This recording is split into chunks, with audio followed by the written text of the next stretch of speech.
திராவிட முன்னேற்ற கழகத்தின் தலைவரும் தமிழக முதல்வருமான ஸ்டாலின் அவர்கள் நேற்று திருநெல்வேலிக்கு சென்றுள்ளார். 2 நாள் பயணமாக அங்கு நேற்று இரவு இருட்டுக்கடை அல்வாவை சாப்பிட்டு நல்லா இருக்கு என்று கூறி மக்களை சந்தோஷப்படுத்தியுள்ளார். தமிழகத்தில் சட்ட ஒழுங்கு மிக மிக மோசமாக இருக்கிறது, பெண்களுக்கு பாதுகாப்பு இல்லை என்று ஒரு பக்கம் கலவரமாகவும் பாதுகாப்பு இல்லாமல் பெண்கள் சுதந்திரமாக இல்லாமல் தவித்து கொண்டிருக்கக்கூடிய நிலையில் அல்வாவை சாப்பிட்டுவிட்டு நல்லா இருக்கு என்று கூறுவது சரிதானா?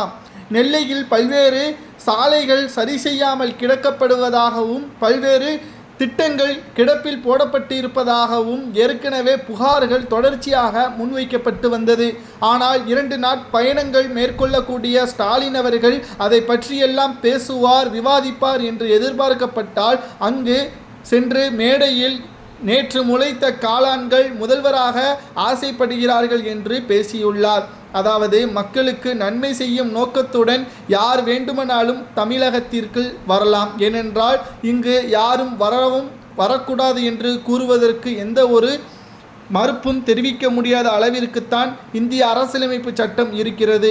ஆனால் முதல்வர் ஸ்டாலின் அவர்களோ அவருக்கு கொடுக்கின்ற அதிகாரங்கள் மிக மிக அதிக அளவு இருக்கிறது. அதை சரியாக பயன்படுத்துகிறாரா? நேற்று முதல்வர் ஸ்டாலின் அவர்கள் இருட்டுக்கடை அல்வாவை சாப்பிட்ட புகைப்படங்களை வைத்து இணையதளங்களில் மீம்ஸ்களாக போட்டு வருகிறார்கள். இதற்குத்தான் திருநெல்வேலிக்கு சென்றாயா ஸ்டாலின் என்றும் பல்வேறு கேள்விகளையும் எழுப்பி வருகிறார்கள். அதாவது புகைப்படத்தை அதிமுக தற்பொழுது தங்களுடைய வலைதள பக்கத்தில் பகிர்ந்து நாட்டில் எவ்வளவோ அமளி நடக்கிறது, ஆனால் அங்கு யாரும் ஒருத்தரை என்று பதிவு செய்துள்ளார்கள். அதோடு கவுண்டமணி காமெடியையும் இணைத்துள்ளார்கள்.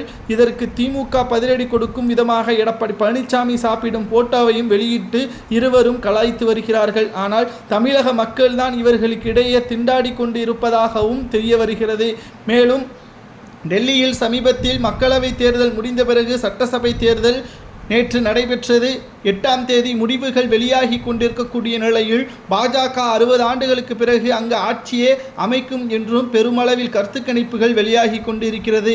70 தொகுதிகளில் மொத்தம் 36 தொகுதிகளை கைப்பற்றினால் ஆட்சி அமைக்கும். ஆனால் தற்பொழுது பாஜகவினர்கள் 39 தொகுதிகள் வரை வெற்றியடையும் என்ற கருத்து கணிப்புகளும் வெளியாகியுள்ளது.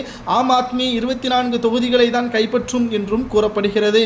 தமிழகத்தில் அதே நிலைமை கூடிய விரைவில் வரும் என்றும் தமிழக பாஜக தலைவர் அண்ணாமலை அவர்கள் கூறியுள்ளார். உங்களது கருத்துக்களை கூறுங்கள். அல்வாவை சாப்பிட்டுக் கொண்டிருக்கின்ற ஸ்டாலின் அவர்கள் தமிழக மக்களின் நிலைமை பற்றி யோசிப்பாரா என்பதை கூறுங்கள்.